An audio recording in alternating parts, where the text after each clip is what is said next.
Hey, this is Drew, and welcome to Deep Rock Galactic.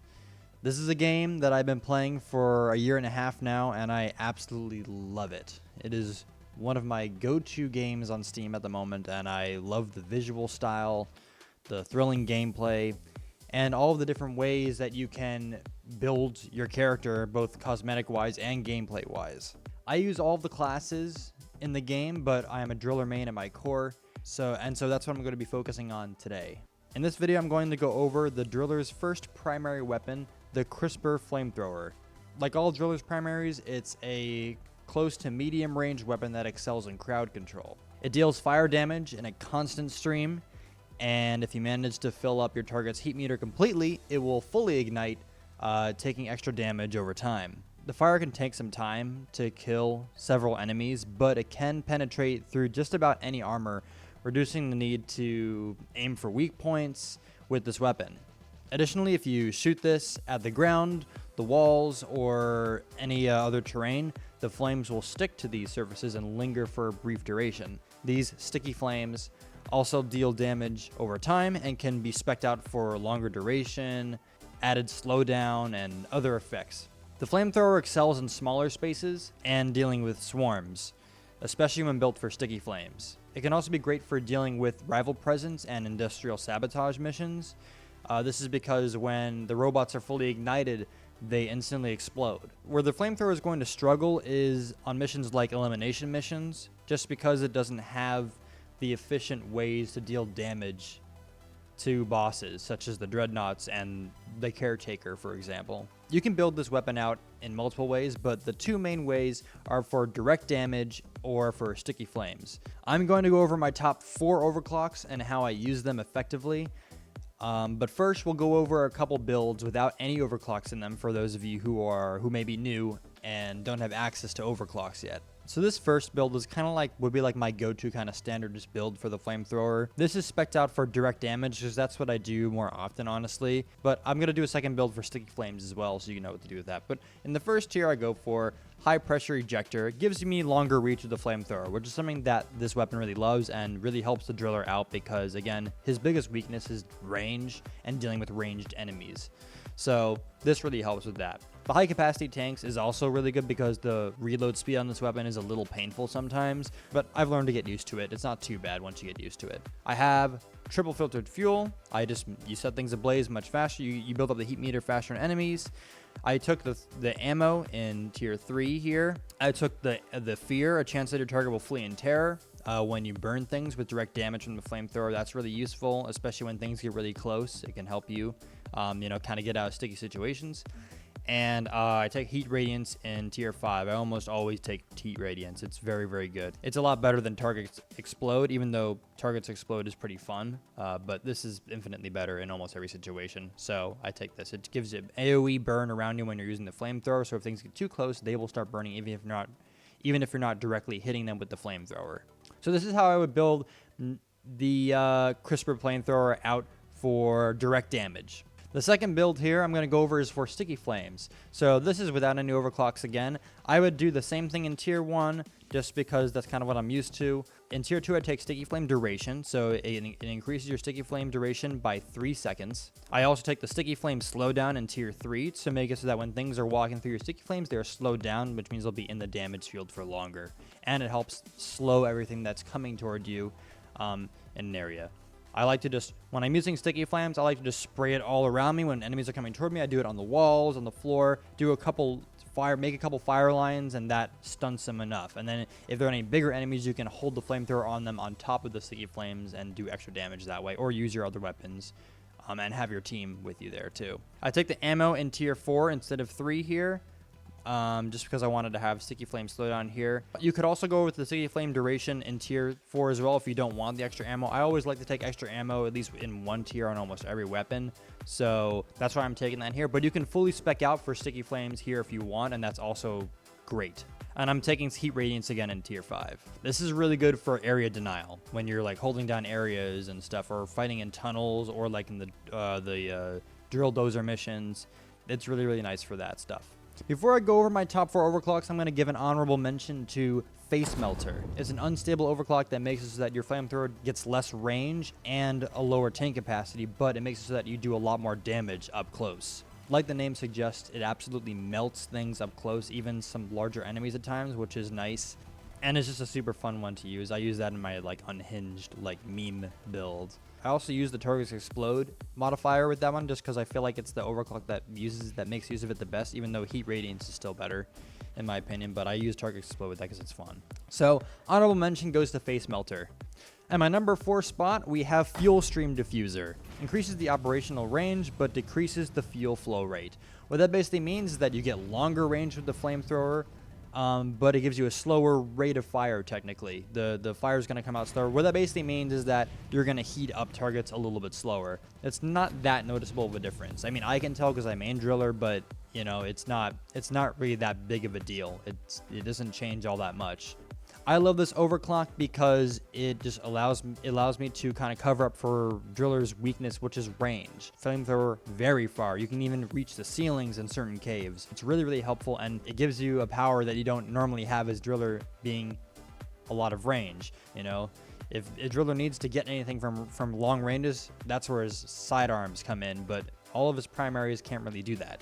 So this is very nice, just to be able to engage enemies from longer distances. I use this overclock almost all the time on industrial sabotage missions. It is helpful at reaching those patrol bots and other robots and turrets and stuff like that from longer ranges, and if you're able to heat up their meter completely, it'll cause them to explode, which is really nice for driller in those scenarios. It's also really good at picking off sniper turrets on the ceiling now that you have a lot more range with this thing. Yes, some caves will still be too big for you to reach the ceilings and get to the sniper turrets with driller, but this one gives you a much better shot, and I've had a blast doing that and not feeling so useless on industrial sabotage missions with driller because he's really good in some areas, like toward the caretaker fight, setting up all the bunkers and everything, but you know, when you're actually dealing with the robots, driller doesn't have any great ways to deal with the robots most of the time, especially with his weaponry by themselves. This is how I like to build Fuel Stream Diffuser. I go with extra reach in tier 1 just to give me even more range. You know, fully build this thing out for range. Why not, right? I take the triple filtered fuel in tier 2. This is pretty similar to my basic direct damage flamethrower build. Just a couple things are changed. I give oversized valves here to increase the rate of fire to compensate for the rate of fire lost from the overclock, even though you don't really need to do that. You could just you can take ammo here if you want more ammo. You can do whatever you want, but I like to do that just to kind of compensate for it and heat up things quicker. In tier 4, I take the ammo instead of the fear here because I'm not taking ammo in tier 3. And in tier 5, heat radiance, of course.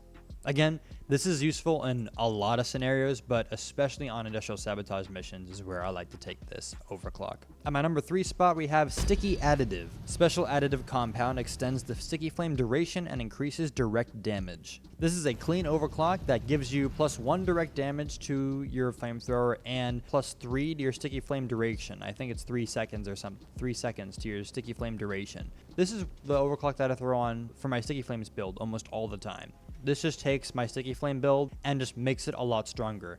And since it's a clean overclock, there are no downsides. I'm probably going to get flack for this and saying, you know, oh, just use sticky fuel. It's so much better and stuff like that. Now, in some cases, yes, it is better. However, sticky fuel does come with less ammo and tank size. And so those are downsides I don't really want to deal with. And the reload speed for this thing is already painful sometimes by itself anyway, so I like to just take the sticky additive and just build everything out in the tree for sticky flames, and that does enough for me to be happy with it. Again, with it being a clean overclock, I have no problem with going to clean overclocks because there are 0 downsides, and I like the way that the flamethrower functions in general without overclocks, so this is just an added bonus that is very welcome to me. So sticky additive is my go-to for my sticky flame build. This is how I would build my sticky flame build. This is my go-to sticky flame build loadout. I have more reach in tier 1. I have sticky flame duration in tier 2. Sticky flame slowdown in tier 3 to make sure when the sticky flames are out, it is slowing down things as they come toward us, giving them even more time to burn. I take more ammo in tier 4. And I take heat radiance in tier 5. This thing is very ammo efficient. This is especially good in areas where you're just holding down areas, like when you're defending black boxes and things like that. it's super nice because it allows you to basically kind of be in multiple places at once with your flamethrower, but not actually. Setting up fire lines wherever you need to hold off areas, wherever you need to cut off areas, and then whenever there are bigger, tankier enemies coming through, you hold direct damage on this because this overclock gives 1+1 to your direct damage anyway, so that's another great bonus. It's a nice general all-around overclock on a weapon that's already pretty good at its base. In my second place slot, I have lighter tanks. Lighter weight gear means more fuel and sandwiches. Well, I do love sandwiches. The sandwich part is really why this is in my number 2. No, not really. But this is probably the simplest and most straightforward overclock in the entire game. It's literally just more ammo, and that's literally what it says. And yeah, they're not lying about that. You just get 75 more ammo for the flamethrower. That's it. It's a clean overclock. What more can you need? I love taking this overclock, especially on deep dives where sometimes ammo can get a bit stingy. And again, I like the way the flamethrower functions at its base, even without overclocks. So just having this added bonus on there just makes it so I can use more of it. It's a stat this weapon really enjoys. There's not a whole lot more to say about this overclock other than just it's a very nice piece of ammo in there. And this is how I would build it. I'm building this for direct damage. So I have reach in tier 1, triple filtered fuel in tier 2, more fuel in tier 3, it burns in tier 4, and heat radiance in tier 5. This is also the same mods that I'm actually going to use for my number 1 spot as well, because I like to go for direct flame. I like to go for direct damage more than sticky flames with this weapon, and that's just me. Although sticky flames is super good too, especially in a lot of holdout situations. So we'll get to that now. Now, a lot of people probably saw this coming, but in my number 1 spot is Scorching Tide. A supercharged injection system and integrated duckbill choke allows the weapon to blast a blistering horizontal wave of flame by holding reload. Using this mechanism eats up additional fuel and makes the weapon unstable, reducing movement speed during charging. I absolutely love this overclock. I think this is the most recent overclock they released for this weapon, and it is very, very good. This is an unstable overclock that gives you an additional firing mode with the weapon, basically. It doesn't really have any stat increases or decreases with this overclock. It's just giving you an extra ability. When you hold down reload, you will charge up a fire shot that will fire a horizontal line of fire that goes over terrain, and it will also drop sticky flames in its path if it passes over terrain. This projectile it shoots out is affected by gravity, so it will move downward as you shoot it and as it flies, so keep that in mind when firing this thing. One of the things I love the most about this overclock is that it can technically be a clean overclock in disguise, because if you look, all the downsides on this weapon are only related to when you're using the ability. For example, when you're charging it up, you move slower, and when you use it, it eats up a bunch of your ammo, but that's about it. If you don't use the ability at all, you're basically just using the base flamethrower without any downsides. Who cares if you're slower while charging it up? It takes like a second to charge up the shot anyway, so like it doesn't really even make that much of a difference at all. Your main thing you want to be conscious of is your ammo while using this overclock, because you can't be spamming this thing out, because then, yes, you are going to run out of ammo very quickly. It is so nice in a lot of situations. I remember I was doing a deep dive one time with Morgana Makes, and it was just us two, and we were on stage 3 of the deep dive, and it was duck and cover, a mission modifier that Driller struggles with because of all the ranged enemies and acid spitters. They would just covered the ceiling. They were coming toward us. They were coming from the ceiling. I charged this thing up and shot it, and if you aim it perfectly, you can sail it across the ceiling and just melted all of the acid spitters. It was very, very good. It definitely saved our butts a couple times in that mission. So this is very good. It gives the flamethrower an option that no other overclock can give it, which is a burst damage option. It's really, really nice, and again, there's no downsides to it if you choose not to use the ability at all. This is pretty much my main flamethrower builds, and this is how I would build it out. I take high pressure ejector in tier 1, triple filtered fuel in tier 2, more ammo in tier 3, fear in tier 4, and heat radiance in tier 5.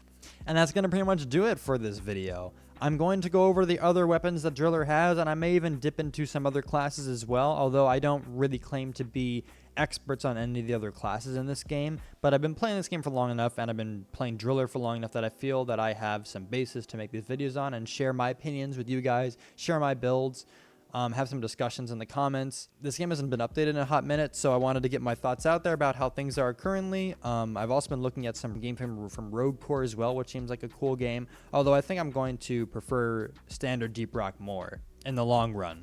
I do hope they update the game again soon because I want to see some new overclocks maybe and some more mission types and things like that. But that's going to do it for the flamethrower. I love this weapon. I'm personally a crowd cannon driller mainly. So when we get to the crowd cannon video, I'll go off in that video. But I love all drillers' weapons and the flamethrower is a great one to start out with. Thank you guys so much for watching this video. And as always, I will see you next time.